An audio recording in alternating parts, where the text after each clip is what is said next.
June sprays my face as my heartbeat picks up. She smiles, gloss shimmering on her lips. Beautiful. Nothing else. June stands up, her fingers ghosting my shoulder in a moment of assurance. Then she disappears, and a curly-haired guy mics me up. Another leads me to the side of the stage. Trish is nowhere in sight. She insisted when we signed that she'd be different from my helicopter parent manager, Steven, that I'd have the freedom to say and do what I wanted, that she trusted me. And yes, originally, I hadn't felt I needed her here, and she'd come only because we both decided why not. But my skin crawls when I can't find her. I know all the interview questions, but I can't shake an almost superstitious dread that I need to see her before I go on. Like I've given her the key to my brain and just remembered the lock was there.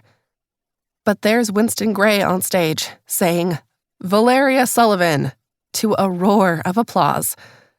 The mic is attached to the lapel of my blazer, so I can't give myself a pep talk under my breath. That this will go well, and I'll get my career, the career I want, back on track. Instead, I walk out with my best fake smile and the assurance that none of the bright, grinning faces in the audience, or those watching this while falling asleep in their living rooms, will be able to see my shaking hands or hear my hammering heart. Valeria Sullivan, whoever the fuck that is back. Winston is one of those hosts whose best feature is his grin. Nothing else about him is memorable. He's white, maybe mid-40s, wears generic suits, has a flat California accent, and can't even claim an embarrassing laugh as a trademark. We've met once before, when I hosted SNL some years back and he was still a cast member. "Valeria, it's so good to see you again," he says, making easy eye contact. His caramel brown eyes sparkle in the harsh stage lighting. His handshake is firm. I wish I remembered more about him from our time together in New York. But as a reckless, closeted lesbian, I was too busy floating on Cloud 9 because the writers wrote me sketches where I got to make out with female cast members. As jokes, but sometimes jokes and costumes and wink-wink, nudge-nudge can be water in an oasis of fame and closeted queerness. "So great to see you too," I say, wondering what he remembers about me that I can't recall. I take my seat. He's got a more modern setup than most talk show sets. Dark blue leather couches for both of us instead of the host behind a desk. He's one of those trendy hosts, and he's given me, Trish, and my publicist, Frankie, a list of bits we could do, ranging from video games to a version of Russian roulette where I take shots of condiments. It all feels a little like I signed up for all that or some shit.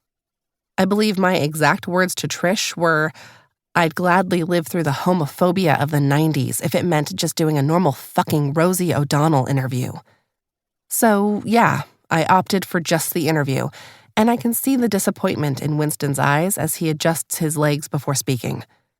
Love the suit, by the way. He doesn't sound quite as smarmy as Hannibal Lecter did saying that line, but it's still an early curveball. It's too close to the lesbian fashion comments for my comfort. "Thank you. I don't know what my stylist is doing, but she needs a raise. People have been noticing so much more lately." Winston gives a polite laugh, but the audience seems to genuinely enjoy that one. I can't really make out faces given how brightly lit the studio is, but the audience seems to be enjoying themselves. I relax my shoulders, letting that sink in. There aren't any comments I have to avoid, truths I have to skirt anymore. This should be, and can be, easier than before. I want people like me to feel seen by me. So, coming back to the promo circuit, you're bringing something a little different here, aren't you? Winston says. How has switching hats affected you? Do you think you're a better director because of your experience acting? It's a standard actor-director question, and one for which I've been studying countless answers from actor-directors. I don't think I necessarily am, especially when it comes to directing for TV. I have more experience with the ins and outs of features, so I actually had a ton to learn from the actors who've become experts in their own rights about TV as a medium.